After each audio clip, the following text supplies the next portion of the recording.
છમાં નોંધપાત્ર ચર્ચામાં રહેલા 380 કરોડના હેરોઇન કૌભાંડ મામલે નામદાર અદાલતે મહત્વપૂર્ણ ચુકાદો આપતા 6 પાકિસ્તાની આરોપીઓને 20 વર્ષની કેદ તેમજ દરેકને રૂપિયા 2 લાખનો દંડ ફટકાર્યો છે. સૂત્રો દ્વારા મળતી માહિતી મુજબ આ સમગ્ર કેસમાં Gujarat anti terrorism squad ATS ને વિશ્વસનીય સૂત્રો દ્વારા બાતમી મળેલ કે પાકિસ્તાનના કરાચી બંદરથી અલ હુસેની નામની બોટ મારફતે જખૌ દરિયાકાંઠા નજીક ગેરકાયદે હેરોઇનનો જથ્થો ભારતમાં ઘુસાડવાનો પ્રયાસ થઈ રહ્યો છે.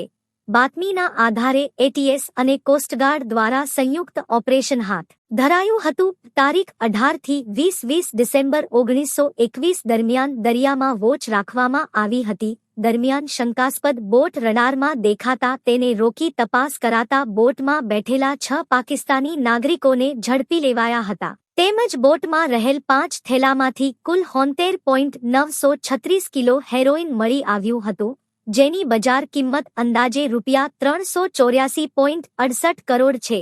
આ મામલે એટીએસ પોલીસ સ્ટેશનમાં એનડીપીએસ એક્ટ હેઠળ ગુનો નોંધાયો હતો અને આગળની કાર્યવાહી હાથ ધરાઈ હતી. તપાસ પૂર્ણ થયા બાદ કેસ કચ્છના ભુજ સ્થિત વિશેષ એનડીપીએસ કોર્ટમાં ચલાવવામાં આવ્યો હતો. પ્રોસિક્યુશન દ્વારા 203 દસ્તાવેજી પુરાવા અને 13 સાક્ષીઓ રજૂ કરવામાં આવ્યા હતા, જે બાદ નામદાર અદાલતે તમામ પુરાવાઓનું મૂલ્યાંકન કરી આ ગુનાને ગંભીર બતાવી જણાવ્યું હતું કે આવા નશીલા પદાર્થોના વેપારથી દેશની આંતરિક સુરક્ષા અને યુવાનોના ભવિષ્ય પર ગંભીર અસર પડે છે.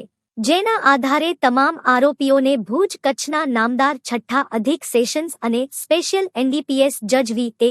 બુદ્ધે દોષિત ઠેરવી 20 વર્ષની સખત કેદ તથા દંડની સજા ફટકારવામાં આવી હતી. આ કેસમાં સરકાર પક્ષે મુખ્ય જિલ્લા સરકારી વકીલ એચ.બી. જાડેજાએ અસરકારક દલીલો રજૂ કરી હતી.